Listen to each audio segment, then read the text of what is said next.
mensagem básica que eu quero deixar a todos os estudantes. Que doravante tenham todos uma missão, que é ter um legado na vida para um mundo melhor naquilo que vocês escolheram para fazer, que é engenharia. E eu diria que está aí hoje, na fala do Paulo, uma demanda enorme que se apresenta, que é o saneamento básico. Eu vou agora pedir licença a vocês para ler aqui o breve currículo do Paulo. O Paulo ele possui doutorado em saneamento, meio ambiente e recursos hídricos pela Universidade Federal de Minas Gerais. É mestre em saneamento, meio ambiente e recursos hídricos pelo Departamento de Engenharia Sanitária e Ambiental da UFMG. É graduado pelo curso de Engenharia Sanitária e Ambiental do Centro Universitário do Leste, Minas Gerais, nosso querido Unileste. Atualmente, ele é professor adjunto do Departamento de Engenharia Urbana da Escola de Minas da UFOP. É coordenador de extensão do núcleo da cátedra da Unesco UFOP para o tema Água, Mulheres e Desenvolvimento. Atua em desenvolvimento sustentável com enfoque nas áreas de meio ambiente, saneamento ambiental e recursos hídricos nos campos de diagnósticos, tecnologias, planejamento e gestão de serviços. Possui experiência técnica como projetista, gestor público e consultor na área de saneamento e meio ambiente, tendo a atuação acadêmica no ensino de graduação e pós-graduação, e desenvolve pesquisas na área de saneamento, meio ambiente e recursos hídricos. Esse é o breve currículo do professor Paulo, e vou aqui sair um pouco da formalidade para externar a você, Paulo, a alegria que eu sinto, que o Wallace já externou, de tê-lo conosco aqui hoje. Né? É um ex-aluno do Unileste que muito bem representa a nossa instituição aí na engenharia. Okay? O nosso planejamento é uma apresentação do Paulo, em torno de 50 minutos. Assim que ele concluir a apresentação dele, nós vamos abrir a palavra para o debate, né? E nós vamos ter aí mais um período para debate e vamos encerrar impreterivelmente até as 21 horas. Paulo, seja muito bem-vindo, é uma satisfação enorme recebê-lo. Pode compartilhar o seu material conosco, tá? Muito bem, pessoal, boa noite a todos e a todas. Eu vou compartilhando aqui minha apresentação. Enquanto eu vou tentando abrir o arquivo, eu já aproveito para fazer os agradecimentos. Todos estão... A apresentação apareceu na tela? Sim, Paulo. Ótimo, ótimo. Professor Marcílio, professor Fabrício, professora Gabriela, professora Maria, o sobrenome dela, me fugiu agora. Assis, professor Wallace, os demais professores, né? E os colegas aí, futuros colegas, né? Engenheiros ambientais, engenheiras ambientais, pessoal da Civil também, né? Engenharia Civil. Inclusive, essa palestra aqui, ela foi montada inicialmente para o curso de Engenharia Civil aqui da UFOP. Mas antes eu gostaria assim, de externar, né, todo o meu agradecimento assim, profundo e a honra de poder participar desse momento aqui com vocês, que para mim assim, uma das coisas marcantes, né? Tem 15 anos da formatura, né? E eu participei da primeira turma. Foram muitas coisas importantes que eu vivi aí na Unileste. Não conheci o Vale do Aço, né? Passei aí, depois eu tive a oportunidade de mudar de curso, mas preferi ficar aí.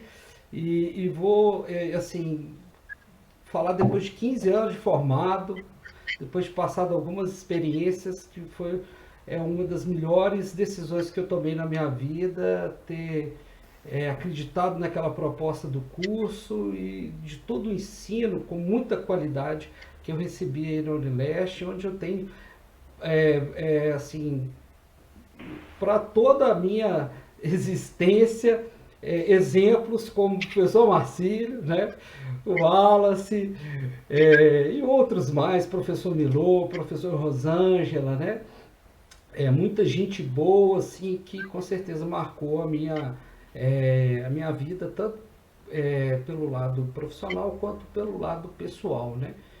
Tendo em vista que o momento que eu passei aí foi de entrega quase que plena, né? Entrávamos aí 8 horas da manhã, tínhamos aulas geralmente na parte da manhã, e aí com a realização, participação dos projetos, né? A gente ficava o dia todo na universidade, então foram 5 anos da minha vida muito representativos, assim, inesquecíveis. Então, eu gostaria de, né, agradecê-los novamente, expor toda essa honra que eu sinto de retornar a essa casa querida e me coloco já à disposição para colaborar no que for, né, possível, dentro das minhas condições e dentro, né, do que o curso e do que a instituição achar que seja, né, válido, tá? E aí, quando eu recebi o convite do professor Marcílio para poder participar nesse dia do meio ambiente, que a gente, né, fala às vezes em comemoração, mas é celebração, né? A professora Gabriela já colocou muito bem aí todo esse contexto, essa condição que a gente se encontra, inclusive nesse momento, e o Marcílio já puxou esse gancho aí para a questão do saneamento, né? A pandemia e a relação do saneamento. Nós vamos tentar falar um pouquinho aqui, mas eu montei um material, né, fruto um pouco das minhas experiências profissionais, principalmente como gestor público e projetista dessa área, onde eu vi algumas oportunidades, assim, justamente para apresentar aos colegas que estão em formação e outros, né, que pretendem seguir essa área tanto para a engenharia ambiental quanto para a engenharia civil, tá? O saneamento é uma área assim que demanda profissionais de diversas áreas de conhecimento, né? Então, as duas engenharias talvez que mais possa assim contemplar tudo que é preciso, né, em termos de engenharia, assim, de fato, no saneamento, eu acredito que sejam as duas, né, a ambiental e a civil. Pois bem, então eu coloquei como título aí ações, né, inicialmente, quando a gente apresentava essa palestra lá em 2017, 2018, a gente voltava muito na questão da oportunidade, porque era para motivar os alunos, inclusive para pensarem melhor nesse setor, né? Mas o momento que a gente vive, a gente tem que ter um certo cuidado com essa palavra oportunidades, né? Então eu diria que são algumas ações, né, e um pouco do panorama que sustenta essas ações que eu gostaria de debater aqui com vocês hoje, né? Nada que seja o conhecimento pleno, né? São algumas experiências que eu gostaria de trocar com vocês aqui. Eu estou plenamente à disposição para, né, o debate, tá? O professor já tinha apresentado, né, o currículo. Eu deixo aqui o link do currículo Lattes para quem tiver interesse em buscar alguma outra atuação que a gente está desenvolvendo, né? Vai ser um prazer aí receber o contato e tudo, né? Então, eu queria começar assim, naquele gancho que a professora Gabriela falou, né, sobre esse tema dessa celebração que a gente tem no dia de hoje, do 5 de junho, como Dia Mundial do Meio Ambiente. Vou deixar o link dessa sketch aqui, desse vídeo que o secretário-geral, né, que a gente tem das Nações Unidas, o Antônio Gutierrez, apresentou, né, e dentre as questões aqui que ele coloca, né, ele fala sobre essa necessidade de valorizarmos mais do que nunca a natureza, né? Até mesmo porque ela está mandando um recado muito caro para nós, né? E até mesmo com essa relação direta com a saúde e todos esses riscos, né, que inclusive essa pandemia está nos trazendo, né? Eu vou deixar aqui então o vídeo, tá? E aí, por favor, o material eu já disponibilizei para vocês, mas no site da ONU Brasil, ou ONU Meio Ambiente, vocês conseguem acessá-lo, né? E ele deixa claro que o dia de hoje é para a gente colocar cada vez mais na pauta, principalmente na pauta da agenda pública, né? de todos os níveis, né, o tema meio ambiente. Então ele não, cada vez mais do que nunca, né, ele não deve ficar só naquela questão de fundo, mas sim está relacionado aí, né, com a Agenda 2030, com todos aqueles ODSs, né, em todas as atividades que o ser humano desenvolve, né? E então dá para a gente pensar, né, no equilíbrio da questão ambiental, social e econômica aí. E aí, nesse sentido, eu gostaria de trazer essa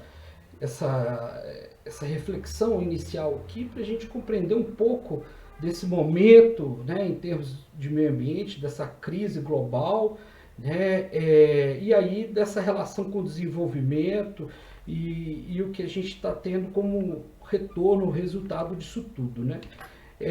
Através desses gráficos aqui a gente observa que da década de 50, né, para cá, né, por exemplo, a população, né, teve um aumento vertiginoso, assim como outras atividades humanas, né, por exemplo, o próprio PIB real, né, toda a riqueza que a gente produziu durante esse período também coincide, né, com a década de 50, né, tendo aí esse avanço, né, assim como a urbanização, né, a gente vê aqui nesse gráfico da urbanização, a urbanização também se intensificou muito, e no Brasil a gente tem justamente nesse período, né, década de 50, 60, com a inversão da curva populacional da área rural para a área urbana, né, então nós deixamos de ser um país rural para urbano aproximadamente nessa época, né, na década de 50 e 60. O mundo ainda projeta, né, essa virada, né, a partir de 2020, 2030, né? Então, com a predominância na área rural, área urbana, melhor dizendo, mas a gente já passa por isso há mais tempo, né? Lembrando que esses gráficos são gráficos de levantamentos globais, né? O uso da água é um outro elemento também que a gente vê um crescimento, uma demanda muito grande.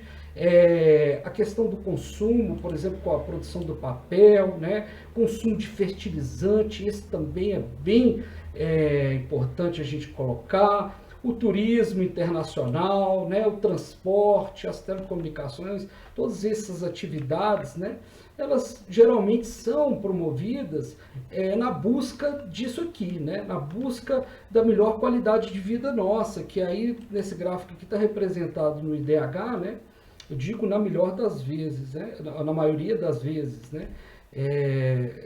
Aquelas atividades todas são desenvolvidas na busca do coletivo aqui para essa melhoria da qualidade de vida. E aí a gente vê, né, nesses últimos anos, a partir da década de 90, né, tem aqui o gráfico expressando, né, todas essas curvas do IDH com uma melhoria da qualidade de vida em todas as regiões do planeta, né? Não só naquelas regiões mais ricas e desenvolvidas, assim como as regiões menos desenvolvidas, onde naturalmente o IDH, né, teve um crescimento menor, mas houve um crescimento, né? Está ocorrendo ainda esse crescimento do IDH, né? Que ele acaba aí trazendo de uma certa forma essa representação da qualidade de vida nossa. E isso tudo acabou resultando também, né, em outras questões, né, principalmente aquelas relacionadas a como a gente enxerga ou monitora o meio ambiente, né, que é a base de tudo no planeta, né, é a base econômica, é a base de tudo aquilo que a gente precisa para sobreviver e desenvolver, né? Então o resultado foram justamente o crescimento também, né, muito grande de elementos onde trazem aí esse prejuízo ou esse dano ambiental que a gente está vivendo tão severamente nos últimos tempos, né? Por todo esse desequilíbrio que a gente está causando, né? Por exemplo, o dióxido de carbono, metano, o óxido nitroso, todos são gases, tudo a partir aí, né, de atividades que a humanidade vem, né, desenvolvendo nesse período, né? Então, isso é direto. Lógico que tem uma contribuição de alguns elementos aqui, de eventos naturais, mas a maior parte realmente em função das atividades humanas, né? São as questões antrópicas que estão realmente impactando, né? Então, por exemplo, aí resultando diretamente nessa questão da biodiversidade, como a professora Gabriela colocou, né? Então a gente, a partir da década de 50, viu um aumento muito grande, né, da captura, por exemplo, de peixes marinhos, né, e de outros elementos aí, ou de outros seres aí, né, também desse ecossistema, né, causando então essa degradação da biosfera mais intensa nesses últimos 50, 60 anos, né? Então isso acaba intensificando muito a situação que a gente se encontra. E aí, isso tudo acaba também resultando, né, essas atividades todas que a gente vem desenvolvendo, né, essa demanda de produção de alimentos, né, e de execução desses serviços, né, que nos faz desenvolver e sobreviver, acaba resultando na pegada ecológica, né? Nessa pegada que a gente tem no planeta. E aqui a gente tem nesse relatório aqui da WWF, né, por regiões, né, o tamanho dessa pegada aí que a gente tem, né? E aí na legenda que a gente tem essa escala e acaba observando, né, regiões, né, aquelas regiões onde tem um poder aquisitivo maior, onde que também coincidem, né?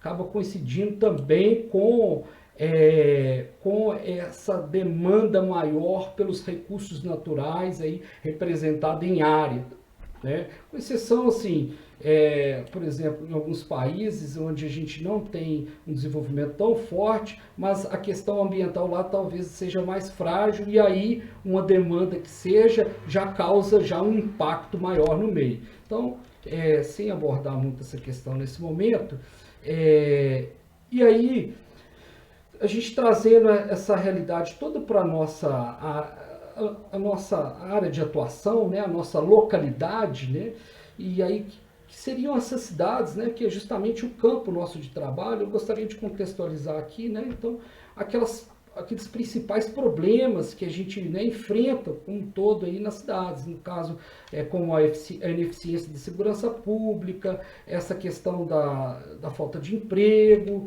a má distribuição de renda, gerando todas essas desigualdades sociais, né, a má qualidade dos serviços públicos, essa questão da dificuldade de melhorias na mobilidade urbana e acessibilidade, o déficit habitacional e ocupações também inadequadas, né? Então essa urbanização nossa, caótica das cidades ainda, né? Em pleno século XXI, a gente ainda está crescendo, e crescendo na periferia de uma forma onde que as moradias ainda se encontram numa condição muito ruim, e aí destacando até a questão do próprio saneamento, né? Os elementos de saneamento. A própria ineficiência energética, então a gente tem uma perda energética muito grande ainda, né?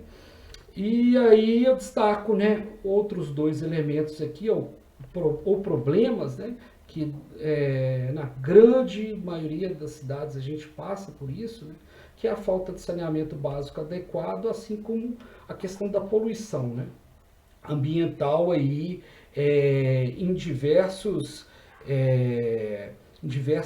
ambientes, né? Seja ele um ambiente terrestre, aquático ou mesmo o atmosférico, né?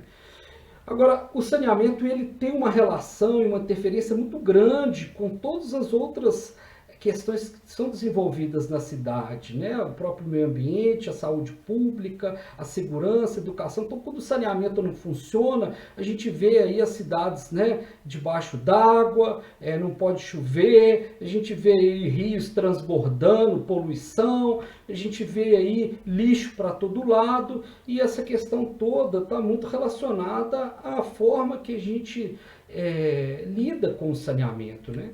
Então, assim, né, nós estamos nesse ambiente acadêmico, vale sempre a pena a gente destacar alguns conceitos, alguns elementos, né, justamente para nos remeter aí algumas coisas, né, em termos de estratégia. Então, em termos de estratégia legal, institucional, a gente tem essa lei federal, que é a 11.445, que foi o marco regulatório do saneamento, não? Então, depois da Constituição de 1988, né, essa é a orientação legal, né, a determinação legal mais específica com relação ao saneamento. Naturalmente que a gente tem outras políticas públicas aí que, de uma certa forma, relacionam com o saneamento, direto ou indiretamente, mas essa é a carta magma, vamos dizer assim, da condição do saneamento. E aí ela traz para a gente essa constituição do saneamento sendo serviços, infraestruturas, instalações operacionais desses 4 pilares. Eu posso denominar assim, os pilares do saneamento. Aqui dentro, então, tem serviços, por exemplo, de abastecimento de água, né?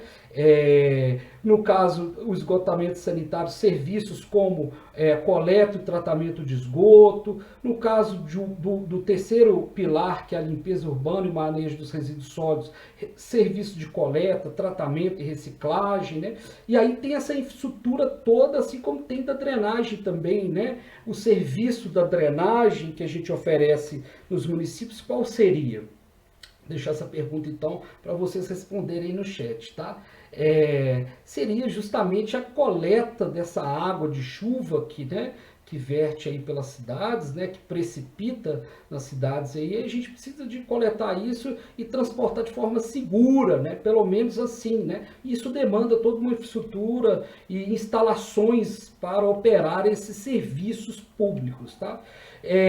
Destacando aqui rapidamente esses princípios, então tudo isso do saneamento tem que ser regido, tem que ser governado, trabalhado, projetado com base nesses princípios. O princípio da universalização, da integridade, da eficiência, segurança, qualidade e regularidade, tá? Então, para tudo que a gente for ofertar em termos de saneamento, a gente tem que lembrar desses princípios aí. Um outro destaque em relação a esses elementos é que ele tem uma relação muito grande com os corpos hídricos receptores, né? Esses corpos, esses rios, esses córregos e às vezes até ambientes lênticos como lagos, barragens que a gente tem na área urbana ou que acaba resultando aí, né, de atividade urbana. Então eles acabam sendo aí os receptores, né, de toda essa cadeia de atividades e de serviços e de ações que a gente tem de saneamento, desde a captação de água para produzir essa água para ser abastecida nas cidades, né? Até a questão daquelas águas que a gente gera na cidade, né? As águas, no caso, residuárias e as águas pluviais aí. Então, essas urbanas, né? Elas têm uma relação muito grande diretamente com esses corpos receptores, assim como também tem o próprio resíduos sólidos, que infelizmente muitas vezes acaba seguindo esse caminho de forma indevida, né? Que seria aí os nossos rios e córregos, né? Então, pessoal, gostaria de refletir com vocês aqui as seguintes questões aí para esse direcionamento nosso, né? Quais são e onde estão, então, as oportunidades na área de saneamento? Por que é importante investir nessas oportunidades? Quais são as premissas para empreender nessas oportunidades? Como aproveitar essas oportunidades? Quais são os exemplos dessas oportunidades e como viabilizar economicamente essas necessidades, né, que para nós, técnicos da área, temos que ver como oportunidades de trabalho. É uma demanda, é uma necessidade da sociedade, mas para nós é uma oportunidade muito importante para a nossa sociedade, né? Pois bem, eu gostaria de passar um panorama também. O professor Marcílio vai nos apresentar alguns dados aqui, professor, então eu não vou destacar muitos, mas eu gostaria de fazer uma contextualização. A gente tem que enxergar o problema, né? Vamos dar uma olhada então nesse problema de uma forma mais geral aqui, mas ainda assim vendo alguns elementos sobre eles. Então a gente tem os dados aqui dessa pesquisa nacional de saneamento básico, os dados aí do ano 2016, todos os municípios apresentam esses dados aí, né, para uma Secretaria Nacional de Saneamento Ambiental que a gente tem lá no Ministério, no antigo Ministério das Cidades, né, e agora Desenvolvimento Regional. E aí, olha só o resultado que a gente tem dessas informações, né? 93% de atendimento, tá? O nível de atendimento no caso desse serviço, ó, abastecimento de água na área urbana, tá bom? Então a gente tem um índice de atendimento de 93%, mas a gente tem ainda, né, esses outros 7% aí que não são abastecidos, né? E sendo que 4.005 municípios, eles têm aí um índice de atendimento dessa população urbana em torno de 90%. Olha outro dado interessante aqui, para entendermos um pouco esse panorama, né? O consumo de água per capita, por pessoa por dia, né? A média brasileira estava em torno de 150 litros aí por dia por habitante, sendo que no Nordeste, né, a gente tinha um consumo menor aí, e no Sudeste, né, um consumo de 179 litros por habitante, né? Perdas de distribuição, esse é um ponto muito importante, até mesmo com essa relação do meio ambiente. Então veja bem, de toda a água que a gente capta e depois tem todo um trabalho para tratá-la, 38% ou 40% se perde, né, principalmente na rede de distribuição, né? E aí, com relação ao último ano, no caso 2015 para 2016, a gente teve um aumento. Então, a gente vê ainda esse aumento ocorrer em muitas regiões do país, tá? O esgotamento sanitário também, com alguns índices aqui, por exemplo, o de coleta de esgoto, né? É muito triste ainda a gente pensar, inclusive na questão ambiental, que, né, de toda a água consumida, 59% ou aproximadamente 60% só daquela água consumida que vira esgoto que a gente coleta. Então, em torno de 40% dessa água que vira esgoto, ela é despejada de várias formas que vocês conhecem aí, em diversas realidades. O tratamento, olha só, daquilo então que é gerado, a gente consegue ainda tratar aproximadamente 45%, né, daquele que é coletado, então, um pouco, né, superior, mas em relação a esse dado, ó. Então, desses 60%, a gente consegue tratar, né, aproximadamente 75%. Então, 25% daquilo que, né, a gente coleta nas redes aí de esgoto, a gente despeja diretamente nos rios, né? Isso da rede direta, né? E outros dados aqui também bastante relevantes em relação a essa questão, né, a esses pilares, água e esgoto, né, água de abastecimento, né, e esgotamento sanitário, são a geração de empregos, né? Então, aqui, olha, aqui a gente começa já a apontar um primeiro elemento aí dessas oportunidades. Hoje a gente tem uma geração de emprego aí aproximadamente, né, de 830 mil empregados diretos. Lógico, gente, esses dados aqui, com certeza eles têm algum impacto em relação a esse momento que nós estamos vivendo, né? Então, principalmente em termos de obras aí, né?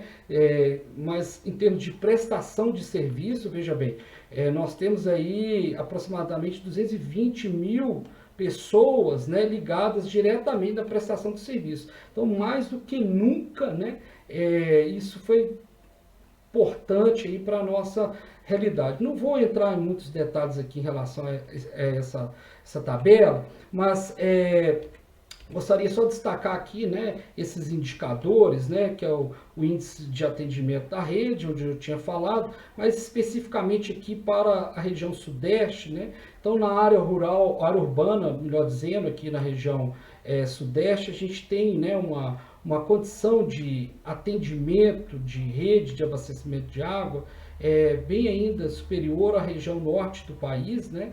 Assim como também a questão da coleta de esgoto. Então, veja bem, a região norte tem aproximadamente 10 a 11% de coleta, enquanto a gente tem aqui no sudeste aproximadamente 78% aí, desse serviço, né? Em relação ao outro pilar, que é o resíduo sólido, né, eu gostaria de destacar aqui alguns dados também. Então, em termos de geração de lixo per capita, né, ou de resíduo, né, nós temos aí, no ano de 2016, resultou uma geração por pessoa de aproximadamente 1,040 kg, né, por pessoa, né? Então por dia, então essa é a nossa geração diária, né? Esse outro gráfico aqui traz para a gente um índice de cobertura de coleta de resíduo, né? Por região, por regiões aqui do país, né? A gente vê a região sudeste aí com, né, uma predominância em relação às outras, né? A região centro-oeste, a sul um pouco mais parecida, mas a região nordeste e norte ainda com percentuais ainda de cobertura de coleta de resíduo inferior, né? Um outro dado sobre resíduo também que eu gostaria de destacar é a distribuição de municípios que informam ter alguma iniciativa de coleta seletiva, né? Então, o Brasil aí, né, média brasileira aí, quase 70% informam que tem, né? Mas a gente ainda tem 30% dos municípios que assumem não ter nenhuma iniciativa. E ainda assim a gente sabe que essas iniciativas, mesmo existindo, qual que é a eficiência delas, né? Então a gente vê aí alguns municípios mais bem evoluídos com cobertura de coleta seletiva daquele lixo todo que é gerado de aproximadamente 10, 15%, né? E é uma dificuldade enorme a gente avançar nesse índice cada vez mais, né? E aí um outro dado também bastante preocupante é essa questão aí da disposição final dos resíduos sólidos, né? E a gente vê boa parte, né? Em torno de 57%, né? Afirmam ter aterro sanitário dessa disposição final, né? De todo o lixo que a gente é gerado, né? Mas nós temos ainda quase que a metade, né? Assumindo em condições que não são as melhores, né? E no caso do lixão, pior ainda, né? A péssima condição, então, aproximadamente aí 18 a 20% dos municípios assumem que tem lixão. Mas aí, assim, vale um destaque, mesmo aqueles que já implementaram aterro controlado e aterro sanitário, ficam com esse passivo do lixão. Então não é o fato de implementar, de plantar um aterro sanitário, que vai anular completamente aquele lixão antigo, né? Então é um problema aí para o município. Aí, olha só, a ABS, Associação Brasileira de Engenharia Sanitária e Ambiental, né, lançou hoje mesmo de manhã, 10 horas da manhã, esse ranking que ela faz com base aí nos dados dessa pesquisa do Sistema Nacional de Informações e Saneamento. Estou trazendo aqui esses dados super fresquinhos para vocês. Então ela avalia os municípios a partir de 5 indicadores. Vou falar um pouquinho sobre esses indicadores rapidamente, mas ela cria algumas categorias ou níveis de atendimento ou de qualidade do saneamento dos municípios com base no índice que ele atende em relação a 5 indicadores, tá? Então parte lá de uma condição pior, né, que ela denomina aí como primeiros passos para a universalização, até uma condição melhor de atendimento ou de prestação do serviço de saneamento, que ela chama aí de rumo à universalização, que seria então o valor máximo de 500 pontos, tá? E aí ela faz ainda uma distinção entre portes de município, né? De município de pequeno e grande porte. Ela considera aí os pequenos e médio porte até 100 mil habitantes e acima de 100 mil de grande porte, tá? Vamos passando aqui. Os indicadores são esses, né? O índice de atendimento da população total por rede de água, né? Então, aquele município que tem 100% de atendimento ganha 100 pontos, né? Assim como o índice de atendimento da população total com rede de esgoto, também, aquele que tem 100 pontos, aquele que tem 100% de índice recebe 100 pontos. O índice voltado, né, ao tratamento de esgoto referido à água consumida, então, em relação àquela água consumida, e não só a água coletada, né, a água residuária coletada. O índice voltado, então, aos resíduos sólidos, que é a coleta de resíduos sólidos, né, e o outro em relação à destinação adequada dos resíduos sólidos. Então, são esses 4 indicadores que ela, então, acaba avaliando a qualidade do prestado do saneamento básico nas cidades brasileiras, e aí a gente acaba ainda não inserindo aqui um componente, né, um pilar de saneamento muito importante, que é a drenagem. Então, ela não considera a drenagem para fazer esse ranking aqui. Essa aqui é uma tabela, pessoal, que a gente tem aqui, então, a representação dos municípios e população participante. Nesses dados que ela trabalhou aqui, o ranking do saneamento 2020, foram os dados apresentados pelos municípios e prestadores de serviço no ano de 2018, tá? Naquele ano, 1.857 municípios, né, dos 5.570 responderam à pesquisa, representando 33% dos municípios. No entanto, esses municípios representam 70% da população. Então ele é representativo, né, essas informações dessa pesquisa nacional. Não talvez em termos de número de municípios, mas em termos de população sim.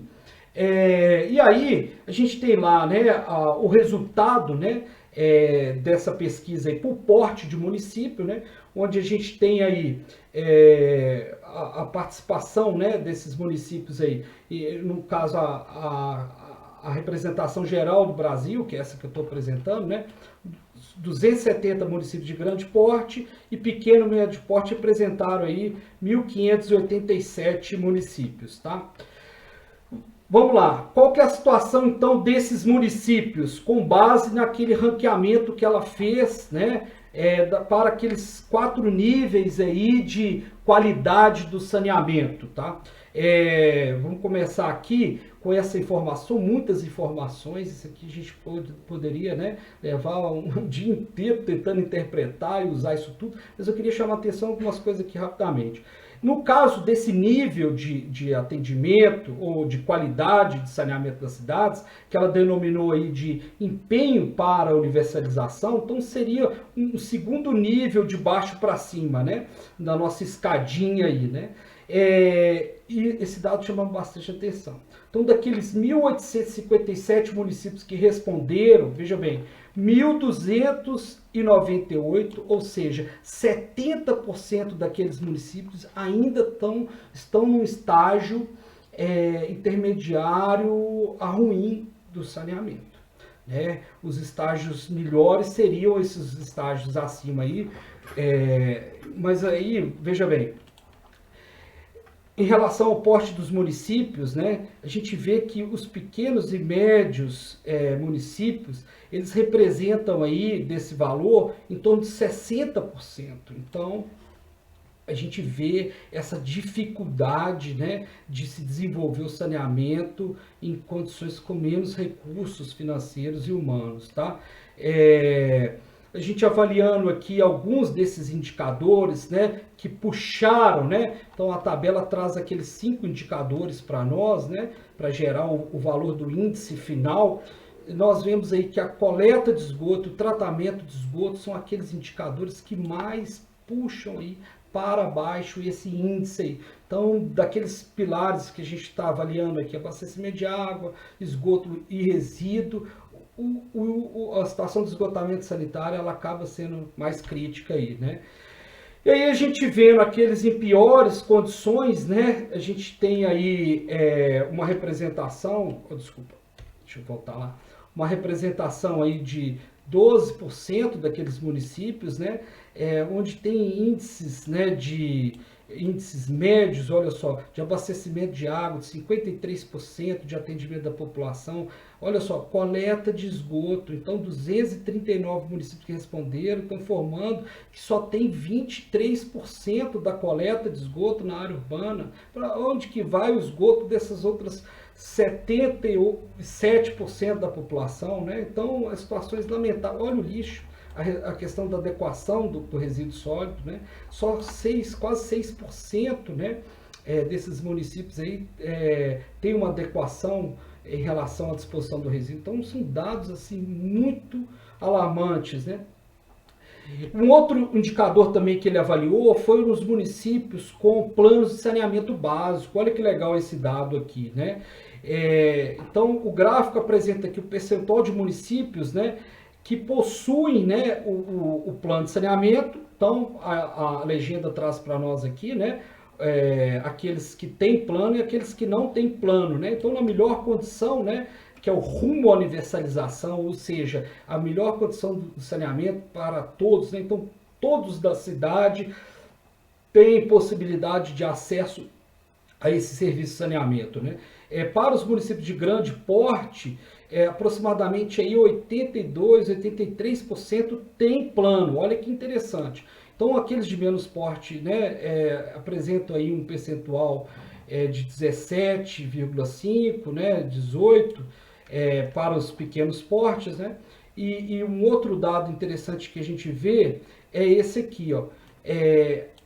Olha só, os municípios de menor porte, né? Os municípios de menor porte, eles possuem mais planos, né, do que os municípios aqui de maior porte, que apresentaram aquele índice de qualidade de saneamento inferior, né? Então esse é um outro dado bem interessante a gente observar, né, que aqueles municípios que tiveram melhores indicadores de abastecimento de água, esgoto e resíduo possuem planos, na sua maioria, e aqueles que têm piores indicadores, tá vendo? Eles geralmente não possuem esse principal instrumento da política pública de saneamento, tá? E aí, olha só, essa edição do ranking do saneamento trouxe justamente para começar essa abordagem com base em números assim oficiais, né? Dessa possível relação com a Covid, com essa pandemia da Covid, dados então de doenças, né? Então ele já trazia alguns dados aqui nas edições anteriores, né, que nós vamos ver aqui anteriormente, que são dados relacionados aí a doenças condizentes aí com a falta de saneamento, né? Ou saneamento inadequado. Então doenças que são transmitidas por essa condição feco-oral. E aí eu já arrisco a dizer aqui, depois no debate a gente pode discorrer um pouco mais sobre isso, né? Até então, das pesquisas que a gente tem conhecimento, não foi identificada ainda essa causa de contaminação da Covid por ingestão, né? Por ingestão aqui de água contaminada ou, por exemplo, de água contaminada, né? Principalmente de água, resíduo não teria condição, mas de água contaminada. Agora, lembrando, né? A falta de saneamento ou falta de água limpa, essa está amplamente, né? Já destacada, né? Que ela sim é um agente que pode promover essa contaminação. Então, a falta de água para poder higienizar as mãos, né? E isso sim é uma relação direta. Mas essa questão de, olha, o esgoto vai contaminar se eu beber o esgoto ou beber a água que esteja contaminada. Aí, né? Eu vou abrir aí as condições para os demais apresentar depois, mas até então eu não conheço uma pesquisa que comprovou essa contaminação. Mas olha só, como que é alarmante para o Brasil. Nós vamos ver esse gráfico aqui, que é a taxa de internações médias devido a essas doenças por 100 mil habitantes. Veja os municípios de grande porte, ó, naquelas condições de saneamento, né, de atendimento de saneamento. Aqueles que estão com a pior condição de saneamento, olha o índice ou a taxa de internação média por 100 mil habitantes.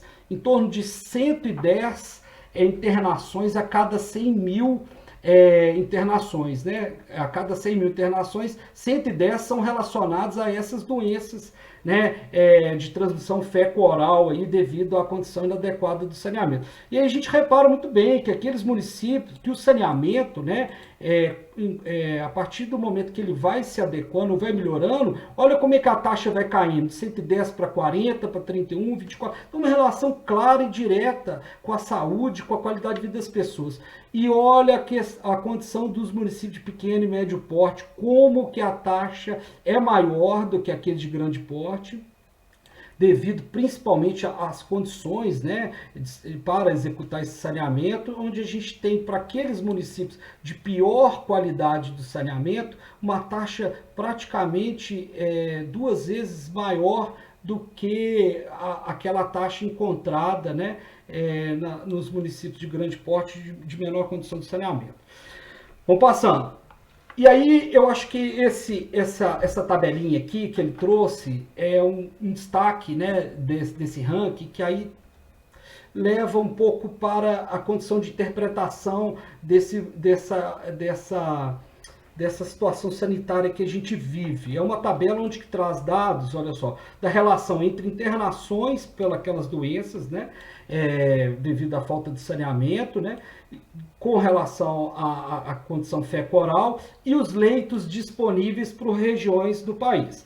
A condição total, olha só, no Brasil, para os 3 primeiros meses, então o primeiro trimestre no Brasil, a gente tinha no Brasil identificados a partir dos dados do DataSUS, então eles utilizaram os dados aí do Ministério da Saúde, né, onde tinha aproximadamente 18 mil pessoas no país internadas devido a doenças relacionados com essa falta de saneamento básico. Então, esse dado é um dado bastante preocupante, né?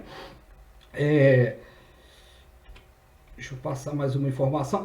E onde estão as regiões mais problemáticas ou mais difíceis de atendimento, né? Estão passando uma situação pior em relação a essas doenças, né? A região norte e nordeste. Então a gente vê aí, né, uma representação em termos de número de internações por leito, né? Então não é só o número absoluto, porque o número absoluto, né, de internações nas regiões mais populosas pode levar, né, um número absoluto maior do que regiões menos populosas. Mas em relação à ocupação dos leitos, a gente vê então um impacto sério e gravíssimo dessas condições de saneamento que a gente já vive para essa condição atual nossa, onde que, né, a grande luta é justamente ter leito disponível. Então, olha só, na região norte, aproximadamente, né, foi tendo uma queda, né, mas a gente observa na região norte e nordeste, né, as condições de maior ocupação ainda, né, no mês de março, que nós iniciamos aí as quarentenas, né, o isolamento, e aí as pessoas também evitaram o contato, né, com essas doenças, mas uma condição bastante significativa, né? E olha o impacto que isso causa para nós, né, em termos de valores dessas internações, né? Então, aproximadamente aí, meu gráfico aqui está cortando, não estou conseguindo ver o valor global, mas esse é o valor global, né? Um valor médio por internação de R$ 392, isso é o que a gente está gastando no sistema público de saúde com essas doenças, com essas internações aí. No Nordeste, olha só, para os 3 primeiros semestres, acumulou um gasto com a falta de saneamento diretamente, né? E da pior forma possível, que é com a doença, né? Ninguém quer ficar doente, ninguém quer gastar dinheiro com a doença, porque ninguém quer ficar doente antes de tudo, né? Então, o valor aí maior, né, acumulado de aproximadamente 7,4 milhões aí com essas internações, né? Tô vendo aqui meu tempo, já tô com uns 45 minutos, né?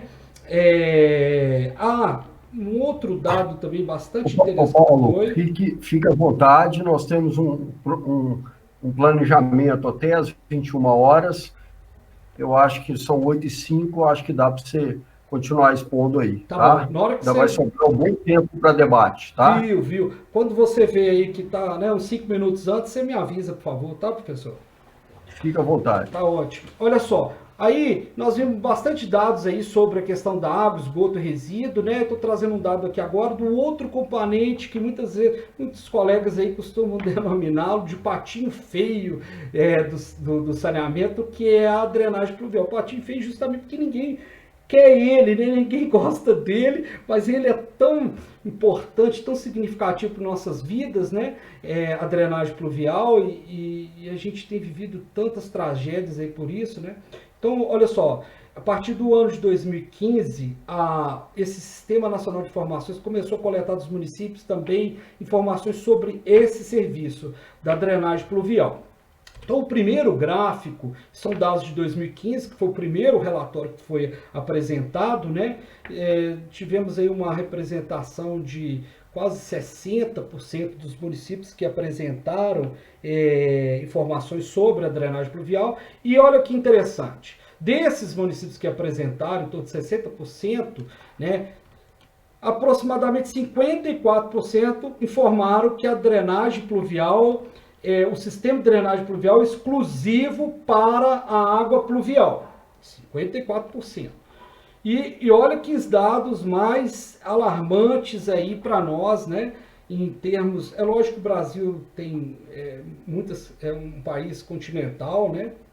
Mas são dados que a primeiro momento nos traz aí um espanto, né?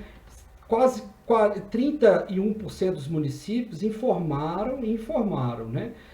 Que possuem sistema aí unitário de misto com esgotamento sanitário e a água pluvial, né? E 16% aproximadamente informaram outros tipos de forma, né? Mas a gente que trabalha com essa condição de saneamento, principalmente na área urbana, a gente vê essa necessidade devido a como nós adotamos aqui no país, em função das características, dos nossos recursos, etc., onde a gente precisa de separar a água pluvial do esgoto, né? Então, nós temos quase que 31% das cidades informando que ela tem alguma coisa ainda que funciona junto e não é aquela coisa clandestina, né? As ligações irregulares, onde ela não tem conhecimento. Então, aqui ela está assumindo que ela opera trechos assim, né? E um outro gráfico também bastante interessante, que é essa quantidade de municípios que declararam algum tipo de tratamento. Então veja bem, olha, a legislação nossa, né, a normativa nossa traz essa determinação de coletar a água, mas e tratar? Aí que vem essa necessidade, né?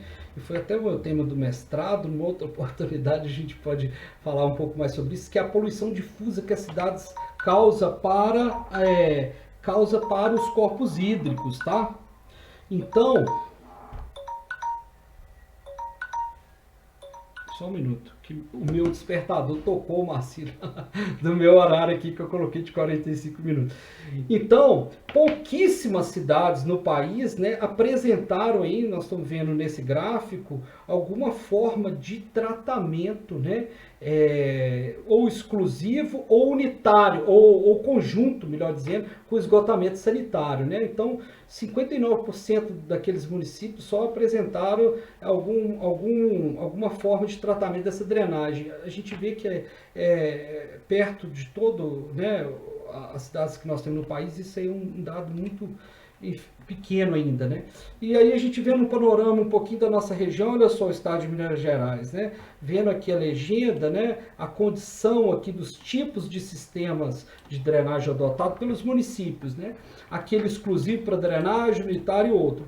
Boa parte dos municípios a gente vê no estado que não apresentou, né, nesse primeiro momento, os dados para pesquisa. Depois a gente pode falar sobre essa questão, né, de apresentar os dados, da dificuldade e tudo mais, e fica aí uma sugestão para o curso da assessoria aos municípios no entorno aí da região para preenchimento do SNIS, viu, Marcelo? Se você quiser, em um determinado momento, nós podemos fazer um curso de capacitação para treinar esses municípios aí e vocês darem continuidade nessa assistência, né? Que isso é importantíssimo, não só para a gente ter dados, mas também para ter dados confiáveis e contínuos, né? Então o município responde um ano, aí depois não tem um funcionário para responder, ele não responde e por aí vai. Mas olha só, para resumir aqui, a gente viu vários municípios, né, que declararam aí essa questão de ter um sistema unitário para água e esgoto. Mas a gente sabe que na maior parte deles, mesmo aqueles que falaram que tem sistema só para drenagem, tem trechos que funcionam, mesmo que sejam trechos com ligações irregulares ou clandestinas, mas existe, né? Na maior parte das vezes, até porque a gente não tem um serviço de drenagem pluvial, na maior parte dos municípios bem instituído para poder fazer toda a campanha que merece, e na frente eu vou falar um pouquinho com vocês.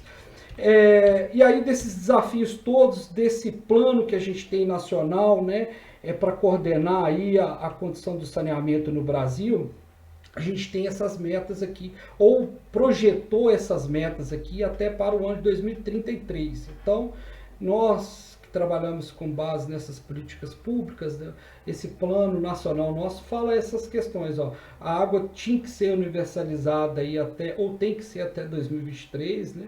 mas a gente vê aí um percentual grande ainda para ser assistido. O esgotamento sanitário, a gente chegar até pelo menos 93% dele até 2033, então a gente sai lá de 60%, né, para vir para 93% nesse período aí. Universalizar a coleta e disposição de resíduos sólidos, então lembre-se desse termo, universalização do saneamento, ou seja, disponibilizar acesso para todos e todas na cidade, tá?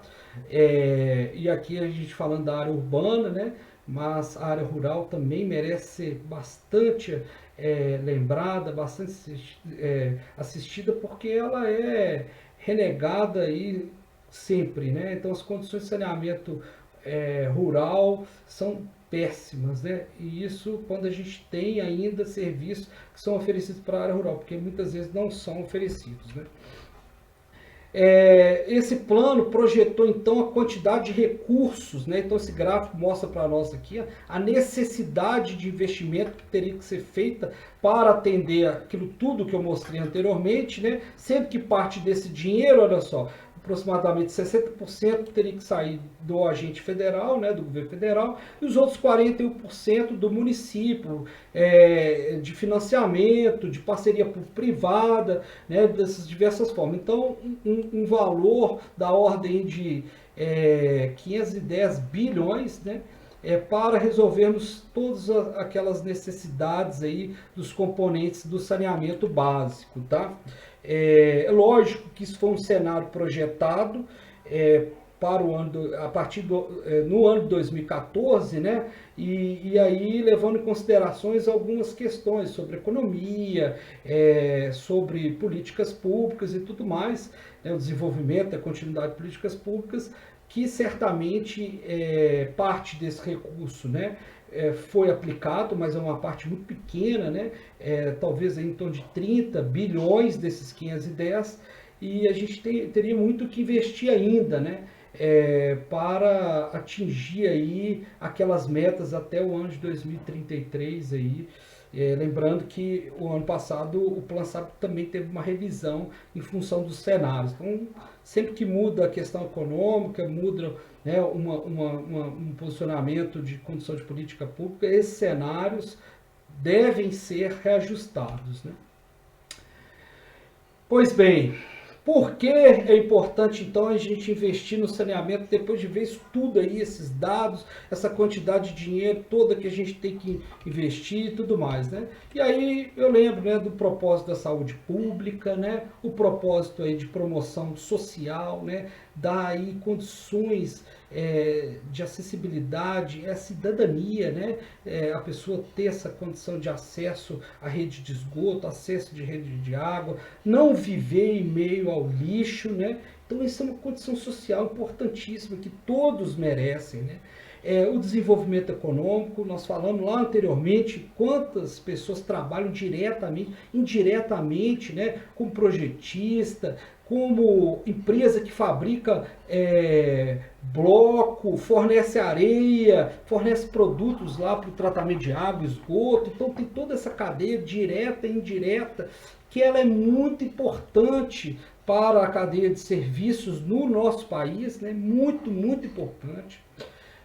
A proteção do meio ambiente, então assim, né, a gente fazendo esse destaque logo no início, né, que implantar saneamento básico é cuidar do meio ambiente, porque ali a gente vai evitar de poluir, né, muito o meio ambiente, e eu considero que a maior forma de poluição das cidades é a falta de saneamento, porque a carga de esgoto, né, o lixo gerado e a própria drenagem pluvial trazendo também poluição nela, isso quando não causa, né, os impactos quantitativos, né, de enchentes e as perdas, né, que temos nesse sentido também para o meio ambiente, é muito significativo, então, o saneamento. Então, sanear as cidades vai ser um passo muito importante para a gente falar que cuida do meio ambiente no Brasil. É lógico que a gente tem um problema muito sério ainda, né, com a supressão de vegetação, né? O desmatamento e as queimadas, né? Essa também é uma outra questão muito impactante para a perda dessa biodiversidade nossa, mas as cidades, elas contribuem muito, e no meu ponto de vista, talvez, aquela maior contribuição para a perda ambiental no nosso país. A preservação aí, isso tudo então remete, né, nesses serviços aqui, né, nesses elementos da cidade, a preservação do meio ambiente, na questão de quem quer fazer turismo. Gente, Ouro Preto tem 300 anos e até hoje não tem tratamento de esgoto, tem alguns corpos hídricos aqui que, né, plena luz do dia, ficam em estados assim muito impactantes para a qualidade, né, do turista e tudo mais. Então a cidade perde muito com isso. Questão do trabalho, saúde, educação. Então a gente sabe que a criança, quando ela não tem doença e promovida pelo saneamento, ela tem um desempenho melhor, né? E é lamentável a gente ver aí muitas escolas ainda no país, principalmente aquelas em áreas mais isoladas, que não possuem tratamento de esgoto, né? Não possui um sistema de abastecimento de água digno para aquelas pessoas e confiável, né? Que elas tenham aí a segurança de não se contaminar. E para nós urbanistas, né? O engenheiro ambiental, o civil, os demais colegas que trabalham no urbanismo, o saneamento, ele é um dos carros-chefe, né? Assim como a questão da mobilidade, a questão né, da moradia, do ordenamento territorial. Então ele é um pilar importante para o urbanismo e para as nossas cidades. Só mais um dado em relação assim, a esse impacto direto, né, com esse propósito da saúde. A gente vê esses dados aqui também do Instituto Trata Brasil, que pegaram os dados dessa pesquisa nacional de saneamento, né? E aí a gente vê nesse gráfico aqui, ó, número de internações por milhões de pessoas e a condição de acesso, olha aqui, ó, ao serviço de coleta de esgoto. Então, na medida que a gente vai aumentando o acesso à coleta de esgoto, olha o que vai acontecendo com os dados de internações por milhões de pessoas, né? Então, é direto, instantâneo, e são vidas, né, que a gente está. No caso aqui, ó, da água tratada, olha, percentual da população com acesso a serviço de água, tá? Desse eixo aqui, a gente vai aumentando, né? E aí olha o que acontece com o número de internações, né? Daquelas pessoas que tomaram água contaminada, né? E aí, na medida que a gente vai tendo uma água de melhor qualidade, olha só as internações como é que vão diminuindo diretamente, né? Então é uma condição direta. Eu vou passar esse item aqui, que são quais são as premissas e instrumentos aqui públicos e normativos, orientadores, autorizativos, que é preciso aí a gente conhecer, tá, para atuar nessa área de saneamento, nessa condição de ambiente público, né, do saneamento com esses elementos públicos aí. São elementos que estão além, né, da política de saneamento, tá? E que vocês vão reconhecê-los aí. E para tudo que a gente vai fazer no saneamento na cidade, a gente vai esbarrar em algum desses elementos. Então, vou passar rapidinho, sem dar muito destaque aqui, mas num outro momento a gente pode trazer mais elementos. O zoneamento, né, urbano, que nós temos lá a partir do plano diretor e aí da lei de uso e ocupação do solo, tem uma relação direta com a questão do saneamento, né? Principalmente na questão dos parâmetros urbanísticos também. Então o zoneamento, a gente dividir as cidades lá em áreas, em zonas, né, para o uso e ocupação do solo, assim como também os parâmetros urbanísticos, área que a gente, por exemplo, pode permeabilizar mais, menos, adensamento populacional. Opa!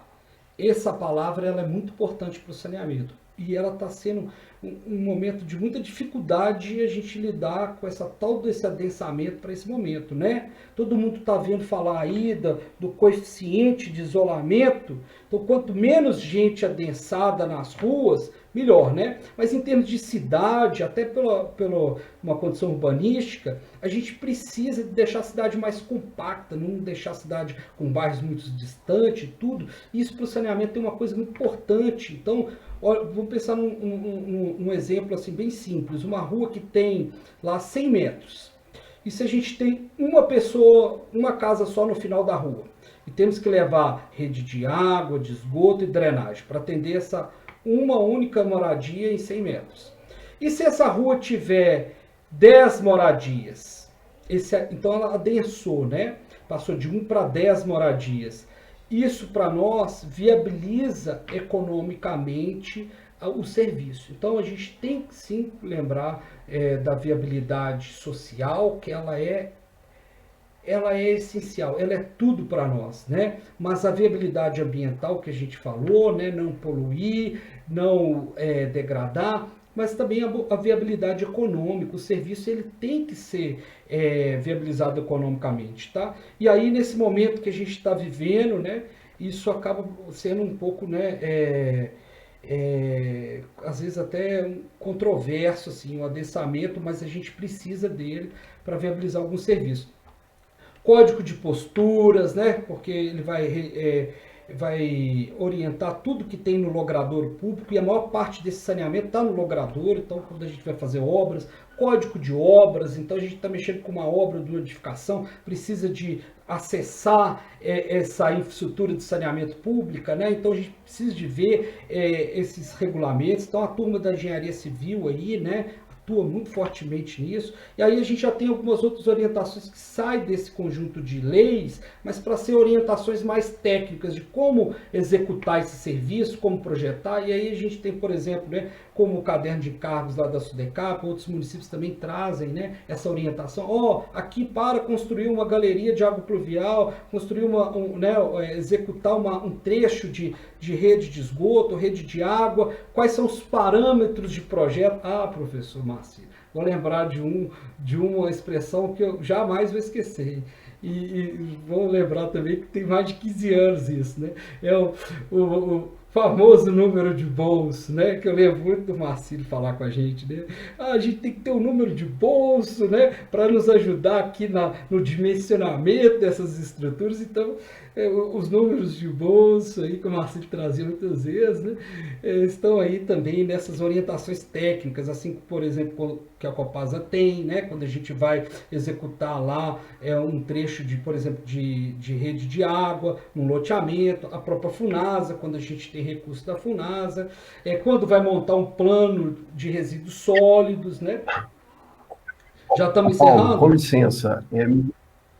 Não, mais 5 minutos Tá aí, bom. porque vai dar 8h30, para que a gente tenha um tempo. Já tem algumas perguntas aqui. Uhum. Eu também tenho algumas também, eu tenho certeza que vão surgir. Mais 5 minutinhos, por gentileza, tá? Tá bom. Eu vou deixar a palestra, né? O slide aí para o pessoal acessar, viu, Marcílio? E assim, Ok. se precisar de alguma outra, né, contribuição nossa, sabe? Então, deixa eu só apresentar um slide aqui, que é talvez uma coisa interessante para os alunos, que é assim, como eu posso atuar, então, né, diante desse mundo que é o saneamento nas cidades. Então, olha lá, em termos de atividades profissionais, tá? Na linha do planejamento e gestão, planejamento estratégico, estudos preliminares de viabilidade, tá? Trabalhar como gerente aí na área de licitação, desse serviço, coordenação de serviço. Então, planejamento e gestão, muita atividade nessa linha. Projetista e orçamentista. Então, de toda essa infraestrutura que nós estamos falando aí, né? Que passa por todas as áreas, e da área da civil muito fortemente, né? Que é ela que vai executar isso de fato, né? A própria execução de obra, quem gosta de mexer lá diretamente com a obra, né? Tocar a obra, né? Fiscal de obra, a parte comercial, quem vai atuar nessa linha, né? E até chegar na nossa linha, que é a parte acadêmica, né? Que é o ensino, pesquisa e inovação, tá? Então, para todas aquelas atividades da engenharia, a gente vê aí diversos serviços. Aí eu vou rapidamente passar aqui. Por exemplo, o plano de saneamento, né?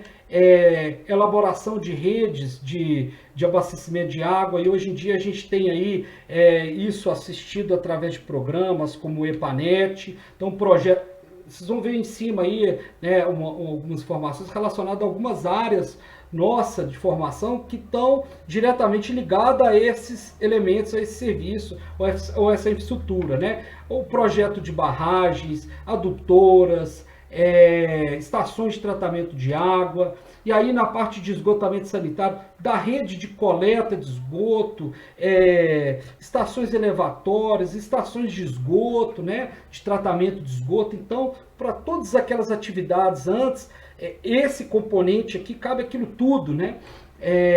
No caso aqui, por exemplo, de rede de drenagem, né? Um elemento que eu chamo bastante atenção, que é o cadastro de redes. A gente tem uma dificuldade dos municípios, e quando eu fui secretário lá em Ouro Branco, e aí que vem essa experiência talvez mais prática, né? Fui secretário de Desenvolvimento Sustentável, e a pasta de Saneamento e Meio Ambiente estava nessa secretaria. Eu tive um grande desafio, que era lidar com drenagem pluvial no município, justamente porque não tinha cadastro de rede, não sabia, né, que tubulação passava. Então é uma atividade, uma oportunidade de trabalho muito grande. Todos os municípios precisam disso, cadastrar sua rede, fazer uma verificação hidráulica nela. Olha, eu posso adensar mais naquela região, aquela rede vai suportar. E aí outros elementos, né, da drenagem pluvial, como canalizações, a parte de resíduos, né? Eu chamo a destaque aqui no caso de o encerramento de lixões, que é uma outra atividade também que a gente passou por isso lá. Nós tivemos que encerrar um lixão em 2014, nós atendemos então a Política Nacional de Resíduos Sólidos, implantando um aterro sanitário regional, e ficou aquele passivo lá, né, de catador que morava lá dentro há mais de 20 anos. Essa foi talvez a maior dificuldade que eu tive na minha vida, né, de uma pessoa falar comigo assim: ó, você vai fechar o lixão e está fechando a minha vida com ele. E aí? Você sabendo que você está tirando a pessoa de uma condição, né, de muita tristeza, né, viver uma pessoa no lixo, mas ela via só aquilo como uma realidade para ela. Então, vários serviços, e um indicador que a gente falava é o seguinte, que o lixão ficou bem organizado, era a partir do momento que a gente não via mais nenhum urubu lá. Então, não via urubu, a gente via, é lógico, que vários elementos, como gás e etc, né? Então, o próprio aterro sanitário, né? A coleta de resíduos sólidos, gente, todos os municípios têm uma dificuldade, é um recurso muito grande que se despende, que se perde com a coleta de lixo. Então, fazer um planejamento tanto logístico, do ponto de vista da engenharia civil, né, que é a logística de transporte, assim como também o pessoal da engenharia ambiental, elaborar os pontos de coleta. Isso aí é uma outra atividade que eu não esqueço nunca mais, né, eu aprendi um pouquinho com o professor Marcílio sobre isso, né, elaborar roteiros de coleta de lixo. Deixa eu passando aqui mais alguns outros elementos, o próprio plano de resíduos sólidos também, a questão diretamente, né, que influencia os mananciais urbanos. Então, por exemplo, a despoluição dos corpos hídricos, né, e a gente teve essa experiência lá de fazer um projeto de despoluição que partia desde a retirada, né, dos elementos que poluíam até o procedimento de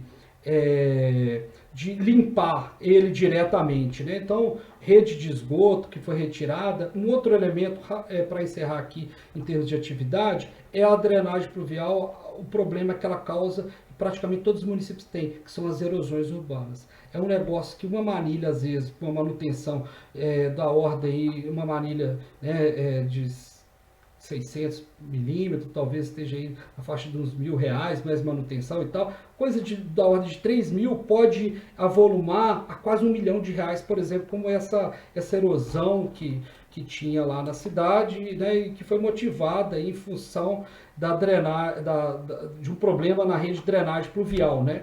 Então, obra nesse sentido também, tanto de recuperação quanto de melhorias. E aí até chegar na educação ambiental, né, que o dia hoje pede esse apelo. E aí lá nessa experiência que a gente teve, Marcílio, nós, assim, foi uma luta, né? Essa aqui foi no ano de 2015, nós falamos: olha, o meio ambiente é tão importante para nós que não vai ser o dia do meio ambiente, vai ser o mês do meio ambiente, né? E aí nós começamos lá dia 1º de junho, olha só, e colocamos na pauta pública, na agenda pública, até o dia 28 de julho. Foram 2 meses de atividades, né, de educação ambiental.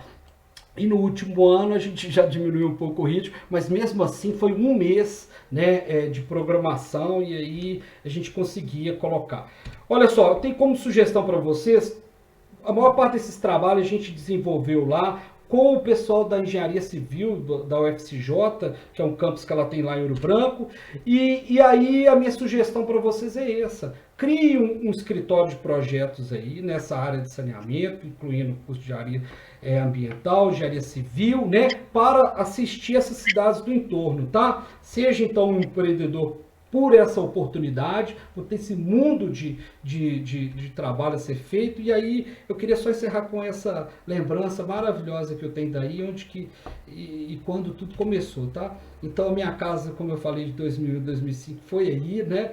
Tanto formação profissional quanto humana. A gente passava muitas e muitas horas no laboratório de pesquisas ambientais, né? Então a gente abraçou o Unileste de uma forma muito intensa.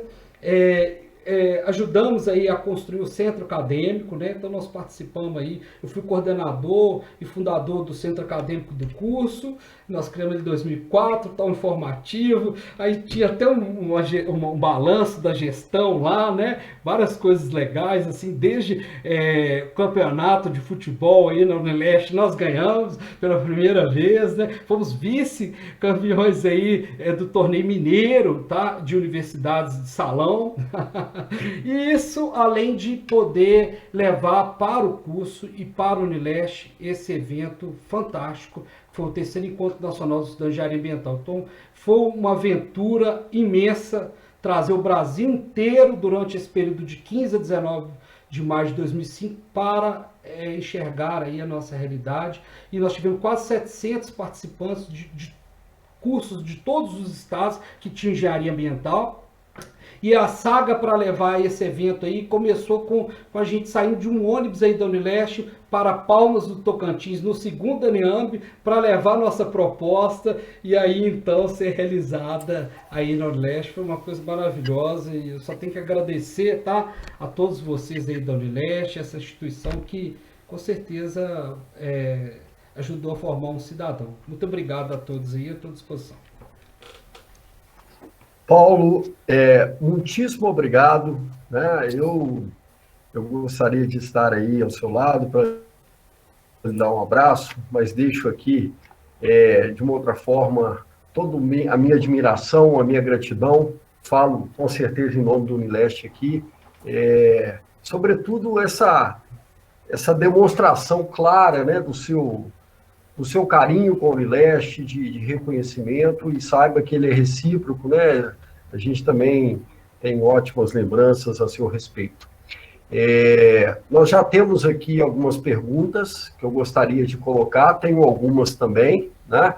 Vamos começar por aqueles, até por uma questão de ordem, para quem já postou questões aqui no chat, né? Então, a professora Gabriela colocou o seguinte: frente às inundações ocorridas em Belo Horizonte no último período de chuvas, qual a sua opinião sobre a canalização de ambientes lóticos, urbanos e pavimentação sobre os canais? Esse é um tema também agudo aí da questão do saneamento, Paulo. É bem controversa essa condição, do ponto de vista, pelo menos eu penso assim, com a experiência que eu tive como gestor público, né, de conciliar esse meio ambiente que muitas vezes está muito degradado. Quem gostaria de morar ao lado de um rio fétido de esgoto, lixo, e que quando chove ele transborda? Transborda levando casas, levando vidas. É muito difícil, né?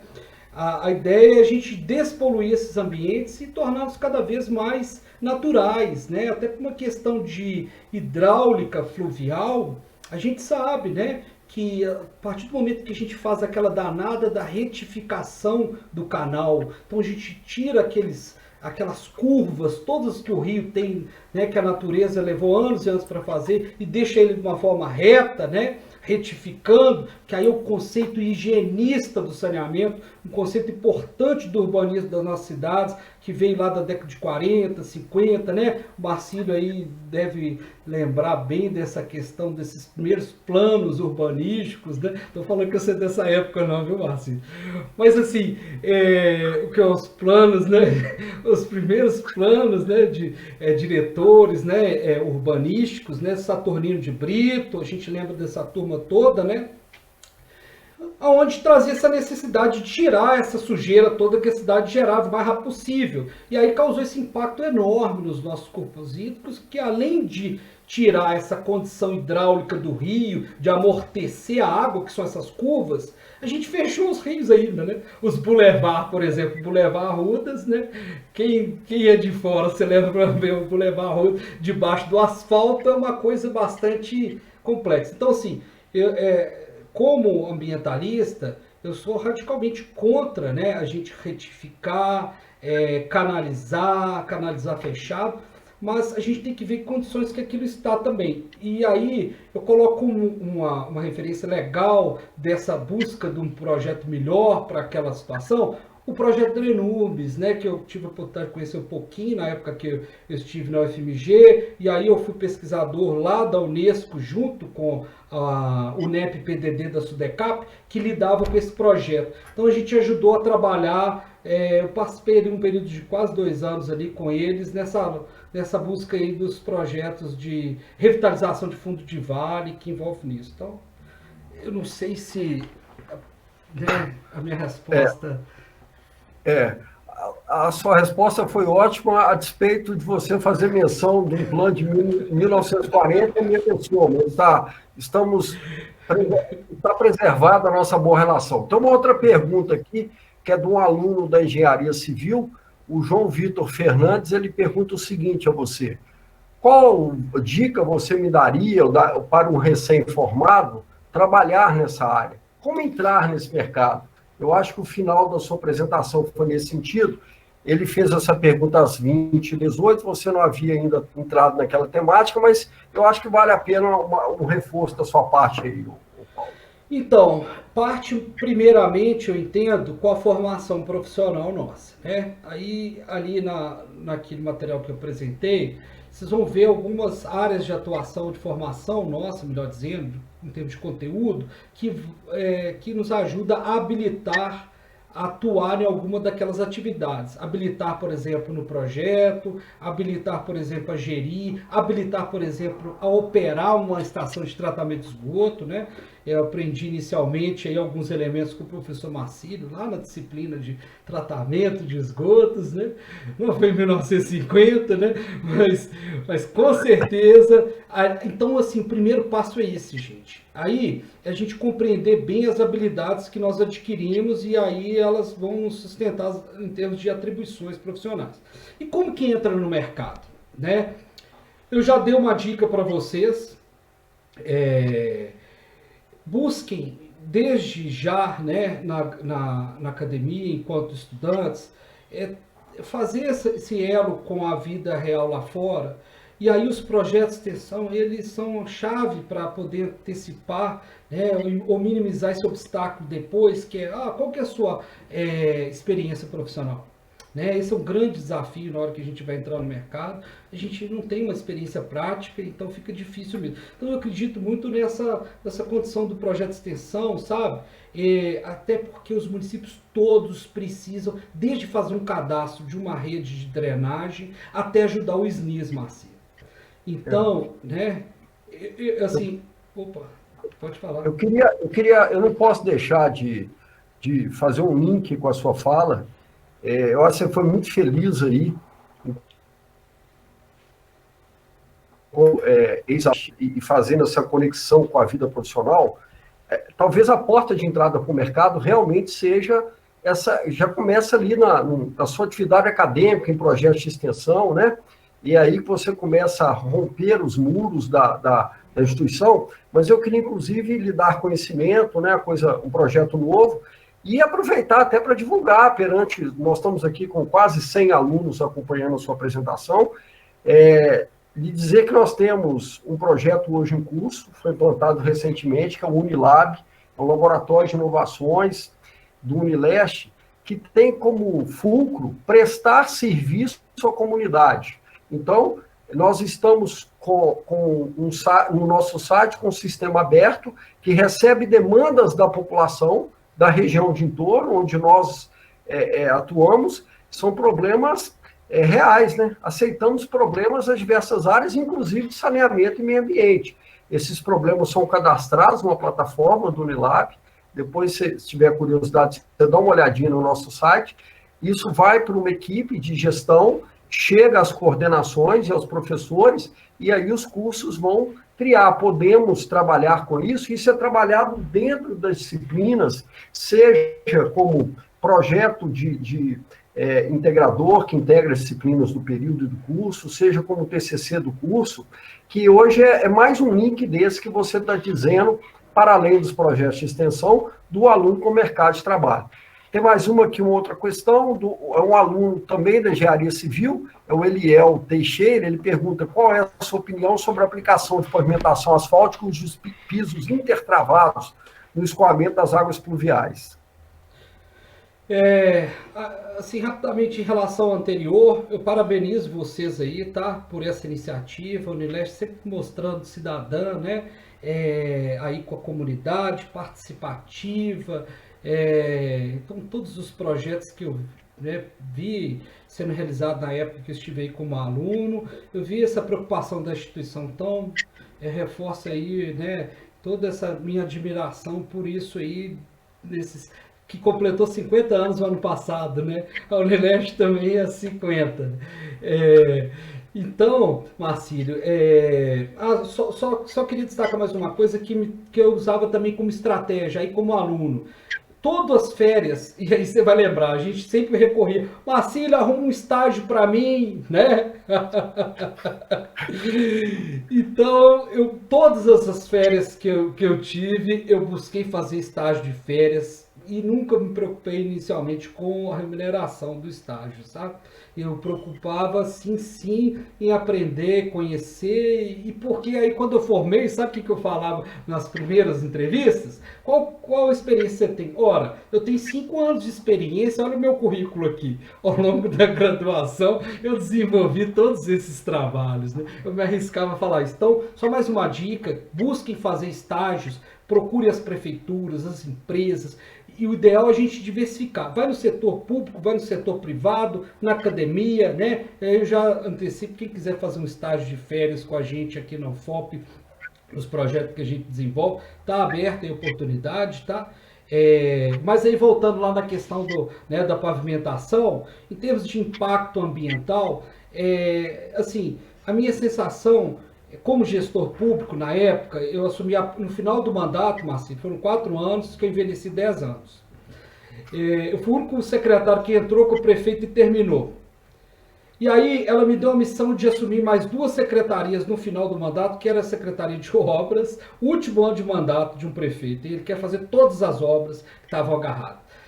Fizemos 3 postos de saúde, revitalizamos uma praça, museu, então tacou tudo. E a Secretaria de Gestão Urbana, eu fiquei 3 secretarias ganhando um salário no último ano. Então essa questão da pavimentação foi uma coisa que me chamou bastante atenção, que a população ela quer um pavimento que não cause muito problema para ela.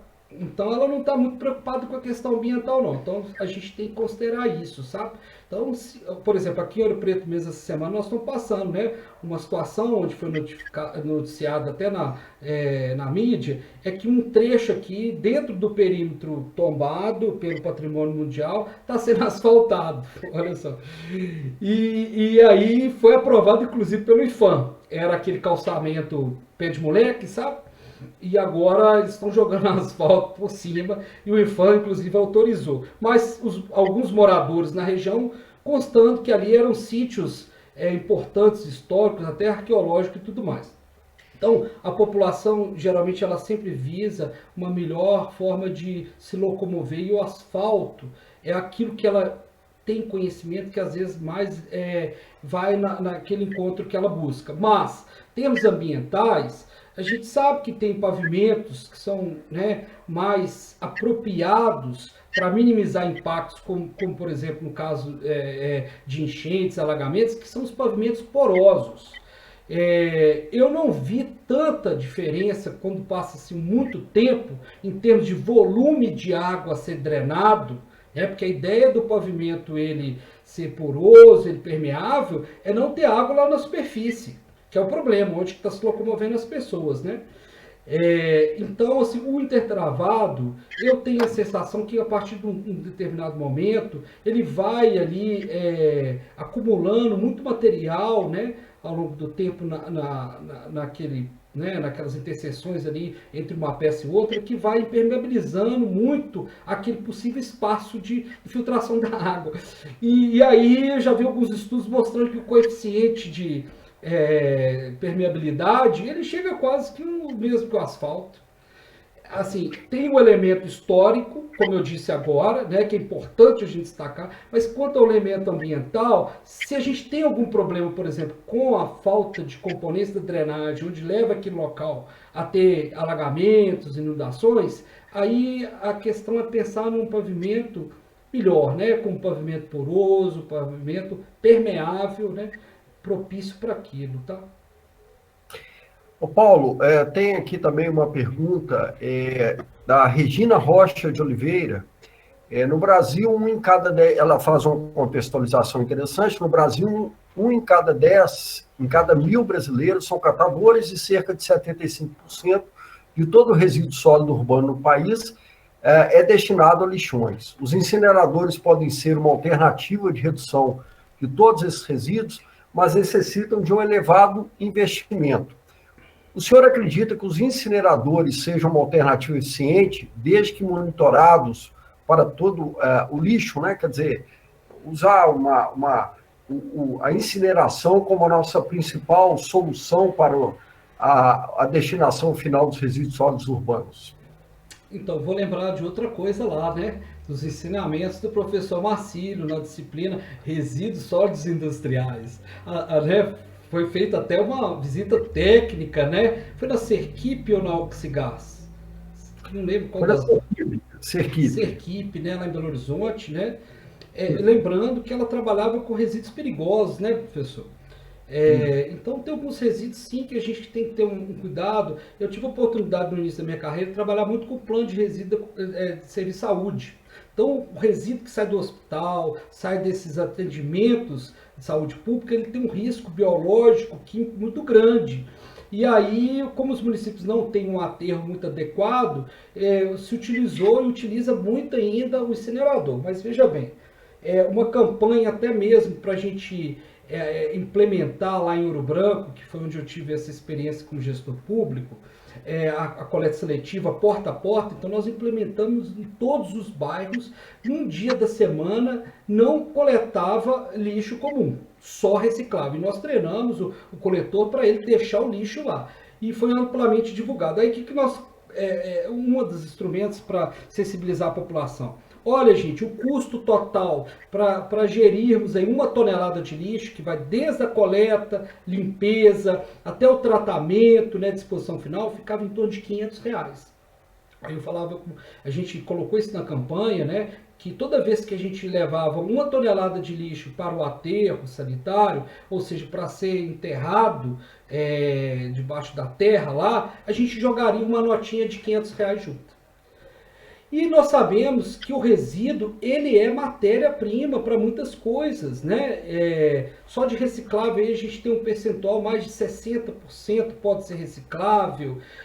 A matéria orgânica, 30%, 40% pode ser tornada aí em compostagem. Então eu sou muito adepto ao aproveitamento máximo possível dessa matéria-prima que está sendo chamada de resíduo. Então, a incineração, eu não vejo aqui no Brasil como talvez a primeira tecnologia a ser pensada, né? Pela questão social, pela questão ambiental, né? E principalmente por essa questão ambiental, de reaproveitamento, reciclagem, né? Que mexe com uma cadeia enorme de atividades, e desde do coletor, como ela colocou, né, o pessoal da reciclagem, que a Política Nacional de Resíduos Sólidos cobre e tudo mais, né. Então, no primeiro momento, para resíduo urbano, né, o resíduo doméstico, o resíduo domiciliar, eu sou um pouco, não favorável a essa tecnologia inicialmente, não. É lógico que cada caso tem que ser pensado, mas A minha lógica é essa, de aproveitamento o máximo possível, e o incinerador ele não, né, não aproveita, né? A gente não está aproveitando. Agora, tem algumas tecnologias, Marcílio, que visam aí a produção de energia, né? Então, se for essa transformação da matéria em energia, aí vale a pena a gente pensar, né? Mas incinerar por si só, eu acho que não vale a pena. Pois bem, nós temos aqui mais 9 minutos, vamos aproveitar ao máximo aqui, né, a sua expertise aí, Paulo. O colega André Valentim Silva, ele diz aqui, também faz uma boa contextualização. Boa noite, Paulo. Gostaria que você falasse um pouco sobre o ciclo do saneamento básico de uma forma exemplificada. Gostaria também que você desse sua opinião sobre os poços clandestinos e como eles podem afetar a saúde da população, lembrando que o subsolo do país recebe esgotamento de uma forma inadequada e, em alguns casos, seja por falta de estrutura ou até mesmo pela manutenção da rede. A pergunta do Paulo, ela faz conexão com uma pergunta e com um assunto que eu gostaria que você debatesse aí com os colegas. Você mostrou muitos dados que mostram déficit, inclusive, no abastecimento da população com água potável. Então, os melhores índices e a média nacional da ordem de 93%, sendo que no Norte e Nordeste esse dado é muito pior.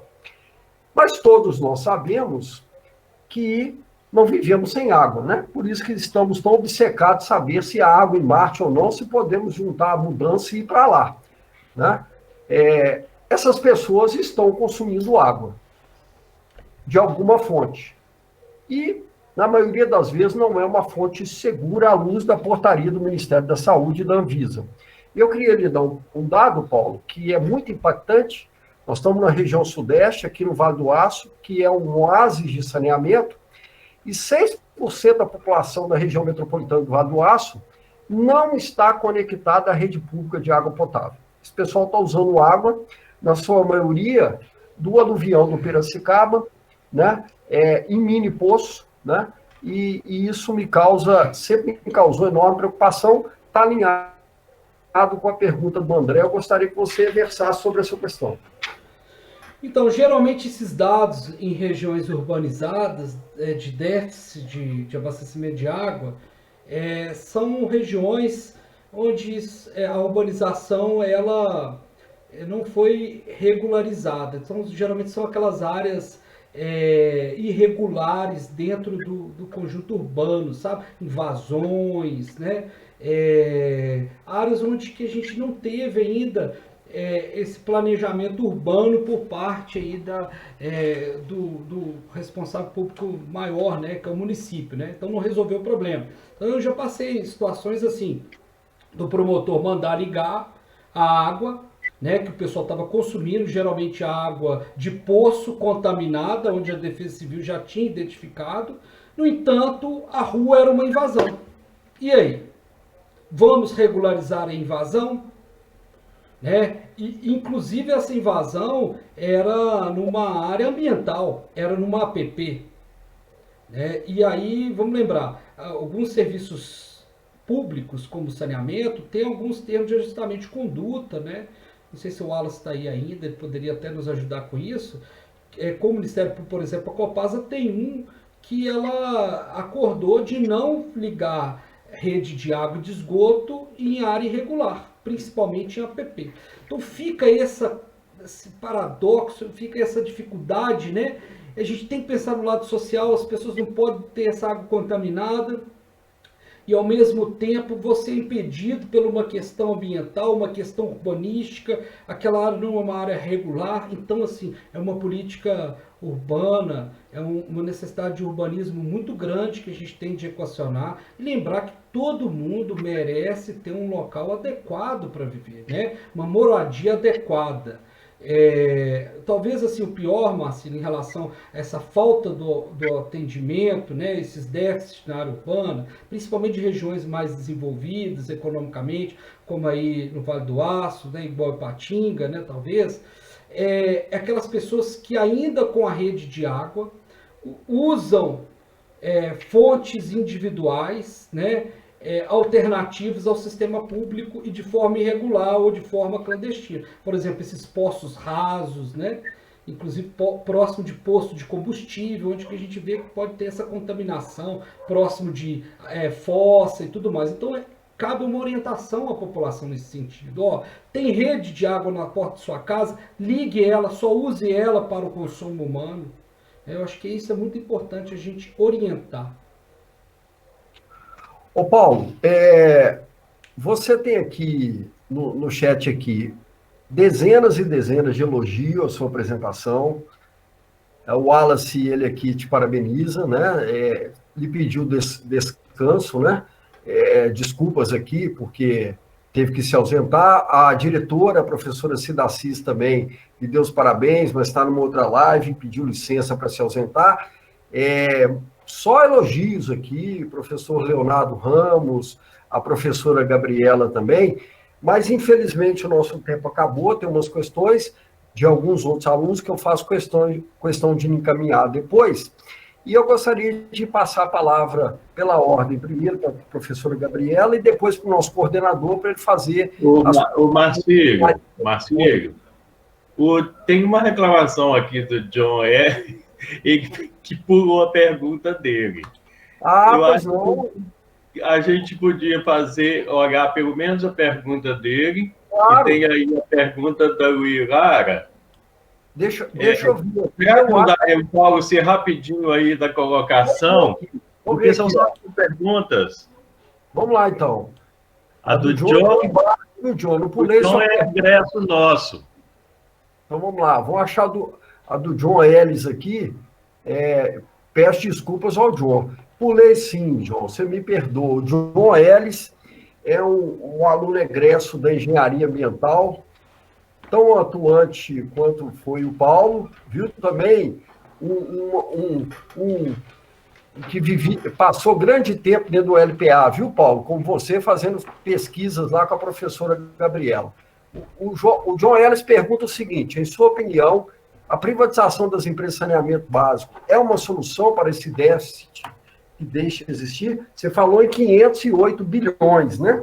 Eu anotei aqui há pouco que o orçamento da União esse ano é de 3,6 trilhões, sendo que esse dinheiro está todo comprometido já com folha, com custeio e etc. Quase 90% desse dinheiro, né? E agora, ainda mais com os gastos com a Covid, o dinheiro acabou, né? Então, acho que é uma pergunta do John, muito boa a sua pergunta, John.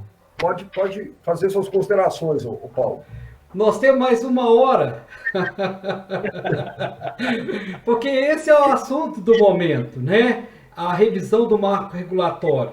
E é o assunto mais polêmico e delicado que todos os sanitaristas estão passando no momento, né? A gente vem acompanhando e tudo se posicionando, né? Olha, primeiramente eu gosto de lembrar o seguinte: investimento em saneamento significa investimento na saúde. Então, aquela história, R$1 investido no saneamento economiza 4 na saúde. Nós vimos tudo lá. Investimento em saneamento significa investimento no meio ambiente, né? E na questão social, na cidadania, dá direito a todas essas pessoas ter esse mínimo, que é o básico, né? Então, para equacionar esse problema ou diminuir esse déficit enorme que a gente tem de todos esses elementos de saneamento, a gente sim tem que espremer muito a nossa criatividade para resolver isso. Agora, pegando como exemplo, por exemplo, a questão da água e esgoto. E aí a gente tem uma companhia pública ou de capital misto, como a Copasa, onde ela aplica uma tarifa, a mesma tarifa do valor do consumo de água, ou do tratamento de esgoto, da coleta de esgoto, em todas as cidades que ela está presente. E aí a gente sabe muito bem aquela história do adensamento. Então, quanto mais adensado, ajuda mais a pagar o serviço, né? Assim como os lugares menos adensados, é mais difícil você exercer aquele mesmo serviço com aquela mesma qualidade. Então, aquele lugar que está mais adensado, ele consegue captar mais recursos para, geralmente, ajudar naquele lugar que está menos adensado. Então, é o tal do subsídio cruzado, né? Que ao meu ver, talvez seria o grande impacto, que pode ser o grande impacto, né, dessa mudança que a gente pode estar ocorrendo aí no marco regulatório do saneamento a partir do momento onde a gente não privilegia, inclusive, contratos de programa, né, e outros elementos assim. Mas o marco regulatório ele é de 2007, né? Então nós temos aí 13 anos. As outras políticas públicas, quantos anos tem? Né? A gente tem sempre que aperfeiçoá-la, assim, mas lembrando dessa condição de dar possibilidade, a universalidade a todo brasileiro, né? Todos os brasileiros têm condição de acesso do saneamento, né? Mas é uma decisão muito complicada, né? Tem muitos elementos em cima disso, né? Eu não dou conta de ficar em silêncio nesse tema. Eu acho que fica um alerta para a sociedade. Estou muito preocupado. Na semana passada, o Conselho Administrativo da Copasa aprovou a contratação de um estudo via BDMG para uma empresa estudar a privatização da Copasa. A coisa está caminhando. Isso me causa grande preocupação, porque o empresário, ele tem uma missão que nós sabemos qual é, né? Eu tenho 30 anos de saneamento e eu sei que todos querem operar o sistema de abastecimento de água do Vale do Aço, de Belo Horizonte, né? E por aí vai. Eu quero ver quem vai colocar água lá em Santo Antônio do Muntacabano, com meia dúzia de ligação e uma captação que está a 10 quilômetros de distância, né? Então, isso é um assunto que tem que ser melhor debatido. Eu fico bastante preocupado, não como profissional da área. Até acredito que esse dinheiro que falta para os 500 bilhões, talvez ele apareça, né? A preocupação é saber se ele vai estar aonde ele é necessário. Essa é a questão. E a Luí Lara também, e reitero as minhas desculpas ao querido John Ellis, né? Gabriela, eu sei que está aí, mas logo o John, né? A Luí Lara pergunta o seguinte: boa noite, Paulo. Sabemos que o saneamento básico é fundamental para a nossa sociedade. Como podemos proceder em relação à falta desse saneamento nas comunidades carentes, visando a prevenção de doenças como, por exemplo, a dengue e a Covid-19? Lembrou muito bem, a gente já vivia várias epidemias antes dessa pandemia, né? De dengue, inclusive, né? Uma delas aí que tem uma relação direta com a questão do saneamento, né? Passa um pouco pelo aquilo que nós falamos antes, né? Dessa questão aí de recurso, né? De viabilizar, né? Assim, eu acredito que no país nós temos muitos recursos, nós temos a tecnologia desenvolvida no país, né?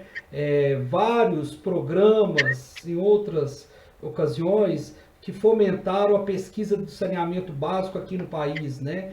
Então, assim, a tecnologia para tratar esgoto a gente tem, para poder tratar água tem, para melhor forma de tratar o lixo tem, drenagem tem, mas como colocar isso, né? Primeira parte produzindo, né? Formando a mão de obra qualificada para isso. E no segundo momento, dinheiro, recurso para poder materializar essas soluções, né? E aí que está sendo bem discutido, né? E essa questão, entra capital privado, qual que é o interesse do capital privado? Vamos lembrar, qualquer fornecimento de serviço, geralmente ele quer um lucro em cima, né? Qual que é o lucro do serviço público? A prefeitura faz um lucro no caixa, no serviço que ela executa, né? O lucro é a qualidade de vida das pessoas, o lucro da política pública é esse. E o lucro do empresário? O lucro do empresário é aqueles 25%, 30% que ele quer ganhar em cima do dinheiro que ele está aplicando, né? Então a gente tem que ter o cuidado nesse recurso, né? Em função desse resultado, mas a gente tem que achar formas, né, para viabilizar, desde sistemas simplificados, sabe, Marcelo? Por exemplo, na área rural, né, tratamento de esgoto simplificado, formas onde a gente tem menos demanda de mecanização, de energia, né, de químicos aí, que é o que demanda muito recurso, até pensar assim, que a população, aí um destaque, tá? Que talvez a gente não falou aqui, a gente tem que sensibilizar a população da importância dela para participar diretamente do serviço. Não é só o direito dela, mas ela tem um dever também. E esse dever passa desde o momento que ela não está consumindo água de uma forma, né, mais consciente. Então esse consumo exacerbado que a gente tem de água já é uma falta nossa com relação a isso. Até o momento que ela faz uma ligação clandestina, uma ligação irregular, né, e lança o esgoto. Então a sensibilização dela para isso, e ela entender que essa prestação de serviço ela tem uma demanda de recurso financeiro, ela tem que ajudar nessa demanda, senão, né, fica difícil ofertar o serviço com a qualidade mínima que todos precisam, né? Ô Paulo, agora eu acho que nós podemos encerrar. Eu gostaria de passar a palavra pela ordem para a professora Gabriela, que fez uma abertura magnífica, e para o nosso coordenador, para ele fechar, fazer as suas considerações finais, tá? Gabriela, por favor. Estava custando clicar aqui no botão. Bom, gente, eu acho que estamos aqui todos muito agradecidos pela palestra, né? O Paulo conseguiu uma tarefa aí, eu acho que de super-herói, passar aí por todos os problemas do saneamento, pincelar, mostrar caminhos aí, ainda esperançar os nossos alunos, né? Pela demanda que eles têm, que é necessário esses profissionais, tanto da civil, né, quanto da sanitária e ambiental, a gente percebeu aí pela palestra, contextualizou, né, muito bacana com o cenário atual, e eu acho que ninguém aqui saiu com dúvida da importância, que é a universalização e o acesso, né, ao saneamento. Se a gente tivesse uma sociedade já com 100% acesso a todos esses aspectos, a gente não teria dúvida que a nossa qualidade de vida seria muito melhor, que o problema que estamos enfrentando hoje com a Covid também seria menor, né? É muito evidente, eu até acho que eu comentei com o Marcílio na época, quando isso for para o norte do país, quando chegar, né, nas comunidades, como é que vai ser? E é isso que a gente está vivendo agora, né, nessas últimas semanas. E a gente vê claramente, né, que são pessoas, são vidas, e ninguém nasce escolhendo ser pobre ou rico, todo mundo, né, tem direito aí a ter uma base digna, né, de ser humano, de dignidade. Eu acho que isso que é viver em civilização. E aí eu agradeço demais a sua palestra e queria sensibilizar os nossos alunos para a fala que o Marcílio falou, né, qual que vai ser o que a gente vai deixar, né, o nosso legado, qual que é a nossa contribuição para essa sociedade que eu acredito que todos desejam, né? Acho que ninguém aqui fica feliz de perceber que existem pessoas sem o acesso do básico, de água potável, né, de não ter medo daquela água que está bebendo, que a gente tem vivido isso, né, desconfiança. Então, eu acho que é essencial e muito parabéns, eu estou assim, muito feliz de ter participado, né, e ter aprendido muito aqui com você. Um abraço para todo mundo, abraço para o John, abraço para a Luilara, que também foi minha aluna, mesmo da Civil, tá? E aproveito para falar que eu estou com saudade demais da sala de aula, gente. Saudade de ver meus alunos, de ver meus colegas. Ô, Gabi, muito obrigado pela sua participação, sempre brilhante. Você viu que nós falamos aqui da extensão, né? Apareceu a importância da extensão, né? Até como uma chave, né? Para o mercado. Professor Fabrício Moura, nosso coordenador, que desde o início ficou muito feliz com o aceite do nosso convite a você, Paulo, e convido você depois para conhecer o nosso coordenador, ser humano maravilhoso, pessoalmente aí. Professor Fabrício, suas considerações finais. Então, realmente o assunto é muito instigante, né? São questões aí para a gente ter anos de diálogo. Vivemos um momento atípico em vários cenários, né? Nós somos um país que já lida com a desigualdade social há muito tempo. Essa desigualdade fica nítida também nessas questões que envolvem o meio ambiente, porque geralmente as questões impactam mais aonde tem menos recurso, a quem lida com a pobreza. Então, eu acho que o que traz para a gente de muito importante que o Paulo traz é essa oxigenação aí, para que a gente fique com interrogações, para que a gente né, pense a respeito do assunto. É muito importante para a gente ter tido você aqui, Paulo, por ser um egresso, por ter também parte do Unileste em você, de ter uma construção do Unileste aí. Eu sou fascinado por Ouro Preto, né? Gosto de muita gente, conheço muito professor ali que eu tive a oportunidade de conviver. Eu gostaria muito de agradecer a participação dos alunos, dizer para eles que a todo momento a gente está pensando uma forma de abrir oportunidades para esses alunos, né? Agradecer aos egressos, os alunos que formaram e que estão aí. Gostaria de convidá-los sempre a dialogar com a gente, a vir também mostrar um pouco das suas experiências, das suas vivências.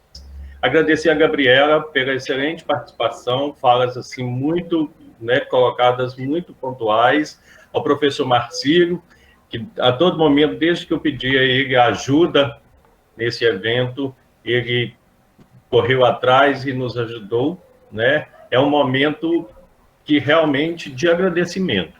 O que eu tenho para dizer, muito obrigado a todos vocês, a todos os alunos, aos ex-alunos, aos professores, aos ex-professores, teve ex-professor aí também assistindo, que eu observei. E a você, Paulo, a casa está sempre aberta, viu?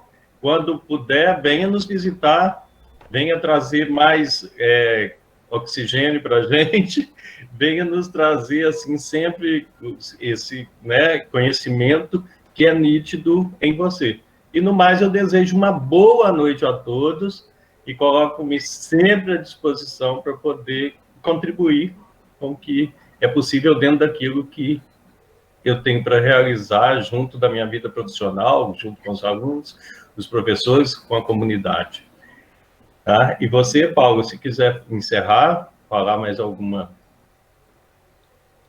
Professor Fabrício, professora Gabriela, professor Marcílio, assim, vontade não falta, tá? De retornar aí no Vale do Aço, estou à disposição mesmo, né? Como servidor público, tá? Da área do ensino, da educação, pode contar comigo aí para apoiar o ensino aí, até mesmo porque muito do que eu sou, tanto profissional quanto pessoalmente, como eu disse antes, professor Fabrício, eu devo à Unileste, aos anos que eu vivi aí no Caladinho, né? E isso para mim é uma coisa imortal, tá? Então eu devo muito a essa instituição aí por tudo que ela me proporcionou. Eu estou sempre à disposição, ainda mais para poder lidar com um tema que é tão social. Eu sou uma pessoa muito ligada nessa linha também, a linha muito social. A gente tem que sempre, né, humanizar muito as coisas, lembrando o meio ambiente, né, e que nós somos ambientalistas antes de tudo. E dizer que, né, assim, foi uma honra, tá? Todos esses colegas que participaram aqui, muito obrigado, né? Todas as contribuições. Meu contato está aí na palestra que eu deixei com o professor Marcílio, o professor Fabrício também. Então, eu estou aberto aí a todas as perguntas que vierem posteriormente e tudo mais, né? E Ouro Preto, sim, professor Fabrício, está de portas abertas. Agora nós estamos portas assim, né, vazias, vamos dizer, né? Mas, né, no momento oportuno, tá? Hoje teremos oportunidades. Isso. Eu estou como chefe do departamento aqui da engenharia urbana, né? Sou chefe do departamento de engenharia urbana. E aí, assim, o departamento está, né, de portas abertas para vocês aí. A pós-graduação da sustentabilidade também. E, o que a gente puder servir aí, ajudar, pode contar conosco, tá? Só tem que agradecer. Muito obrigado. Muito obrigado, Paulo. Obrigado a todos, gente. Boa noite, então. Boa noite. Boa noite. Parabéns para vocês. Valeu, pessoal. Boa noite, Léo. Boa noite, Léo. Boa noite. Um abração para você. Obrigado, Léo. Tchau. Tchau. Valeu, tchau. Tchau.